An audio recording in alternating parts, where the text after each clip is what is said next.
Frankenstein, Chapter 17. Chapter 17. The being finished speaking and fixed his looks upon me in the expectation of a reply. But I was bewildered, perplexed, and unable to arrange my ideas sufficiently to understand the full extent of his proposition. He continued, "You must create a female for me with whom I can live in the interchange of those sympathies necessary for my being. This you alone can do, and I demand it of you as a right which you must not refuse to concede." The latter part of his tale had kindled anew in me the anger that had died away while he narrated his peaceful life among the cottagers, and as he said this I could no longer suppress the rage that burned within me. "I do refuse it," I replied. "And no torture shall ever extort a consent from me. You may render me the most miserable of men, but you shall never make me base in my own eyes. Shall I create another like yourself, whose joint wickedness might desolate the world? Begone. I have answered you, you may torture me, but I will never consent." "You are in the wrong," replied the fiend. "And instead of threatening, I am content to reason with you. I am malicious because I am miserable. Am I not shunned and hated by all mankind? You, my creator, would tear me to pieces and triumph. Remember that, and tell me why I should pity man more than he pities me. You would not call it murder if you could precipitate me into one of those ice rifts and destroy my frame, the work of your own hands. Shall I respect man when he condemns me?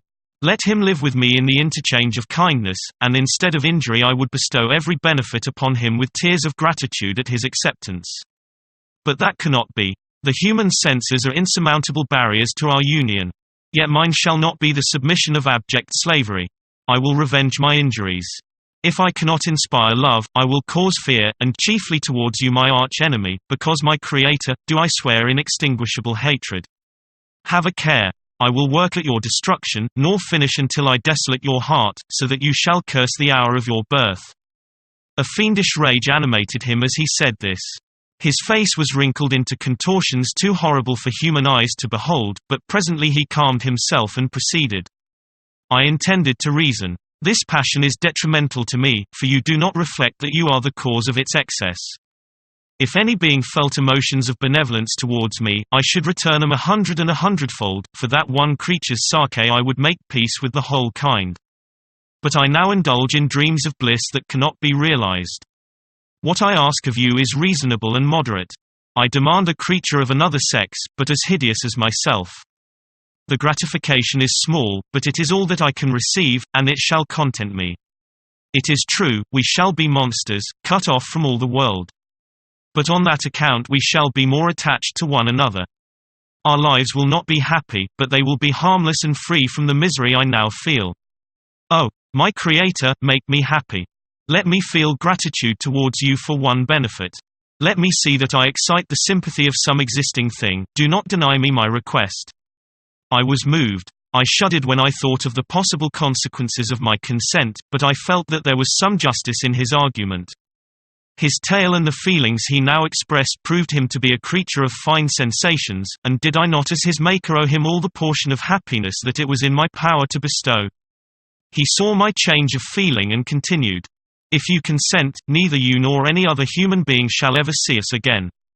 I will go to the vast wilds of South America. My food is not that of man. I do not destroy the lamb and the kid to glut my appetite, acorns and berries afford me sufficient nourishment. My companion will be of the same nature as myself and will be content with the same fare. We shall make our bed of dried leaves, the sun will shine on us as on man and will ripen our food. The picture I present to you is peaceful and human, and you must feel that you could deny it only in the wantonness of power and cruelty. Pitiless as you have been towards me, I now see compassion in your eyes, let me seize the favorable moment and persuade you to promise what I so ardently desire." "You propose," replied I, "to fly from the habitations of man, to dwell in those wilds where the beasts of the field will be your only companions. How can you, who long for the love and sympathy of man, persevere in this exile? You will return and again seek their kindness, and you will meet with their detestation. Your evil passions will be renewed, and you will then have a companion to aid you in the task of destruction. This may not be. Cease to argue the point, for I cannot consent. How inconstant are your feelings! But a moment ago you were moved by my representations, and why do you again harden yourself to my complaints? I swear to you, by the earth which I inhabit, and by you that made me, that with the companion you bestow, I will quit the neighborhood of man and dwell, as it may chance, in the most savage of places. My evil passions will have fled, for I shall meet with sympathy. My life will flow quietly away, and in my dying moments I shall not curse my Maker. His words had a strange effect upon me. I compassionated him and sometimes felt a wish to console him, but when I looked upon him, when I saw the filthy mass that moved and talked, my heart sickened and my feelings were altered to those of horror and hatred. I tried to stifle these sensations. I thought that as I could not sympathize with him, I had no right to withhold from him the small portion of happiness which was yet in my power to bestow. You swear, I said, to be harmless, but have you not already shown a degree of malice that should reasonably make me distrust you? May not even this be a feint that will increase your triumph by affording a wider scope for your revenge? How is this? I must not be trifled with, and I demand an answer. If I have no ties and no affections, hatred and vice must be my portion. The love of another will destroy the cause of my crimes, and I shall become a thing of whose existence everyone will be ignorant. My vices are the children of a forced solitude that I abhor, and my virtues will necessarily arise when I live in communion with an equal. I shall feel the affections of a sensitive being and become linked to the chain of existence and events from which I am now excluded. I paused some time to reflect on all he had related and the various arguments which he had employed. I thought of the promise of virtues which he had displayed on the opening of his existence and the subsequent blight of all kindly feeling by the loathing and scorn which his protectors had manifested towards him. His power and threats were not omitted in my calculations. A creature who could exist in the ice caves of the glaciers and hide himself from pursuit among the ridges of inaccessible precipices was a being possessing faculties it would be vain to cope with. After a long pause of reflection, I concluded that the justice due both to him and my fellow creatures demanded of me that I should comply with his request. Turning to him, therefore, I said, I consent to your demand, on your solemn oath to quit Europe forever, and every other place in the neighborhood of man, as soon as I shall deliver into your hands a female who will accompany you in your exile. I swear, he cried, by the sun, and by the blue sky of heaven, and by the fire of love that burns my heart, that if you grant my prayer, while they exist you shall never behold me again. Depart to your home and commence your labors. I shall watch their progress with unutterable anxiety, and fear not but that when you are ready I shall appear. Saying this, he suddenly quitted me, fearful, perhaps, of any change in my sentiments.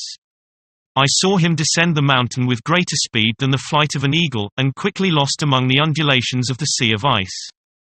His tale had occupied the whole day, and the sun was upon the verge of the horizon when he departed.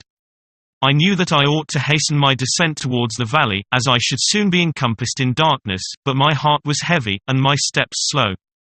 The labor of winding among the little paths of the mountain and fixing my feet firmly as I advanced perplexed me, occupied as I was by the emotions which the occurrences of the day had produced. Night was far advanced when I came to the halfway resting place and seated myself beside the fountain. The stars shone at intervals as the clouds passed from over them.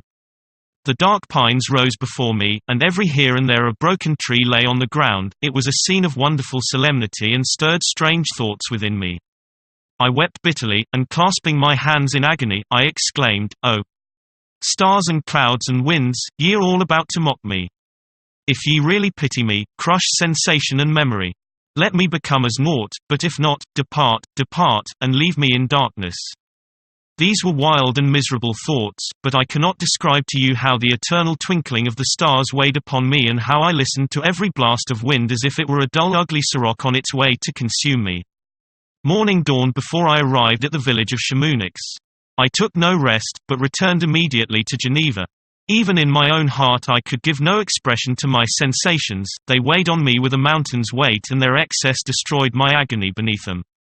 Thus I returned home, and entering the house, presented myself to the family. My haggard and wild appearance awoke intense alarm, but I answered no question, scarcely did I speak. I felt as if I were placed under a ban, as if I had no right to claim their sympathies, as if never more might I enjoy companionship with them. Yet even thus I loved them to adoration. And to save them, I resolved to dedicate myself to my most abhorred task. The prospect of such an occupation made every other circumstance of existence pass before me like a dream, and that thought only had to me the reality of life.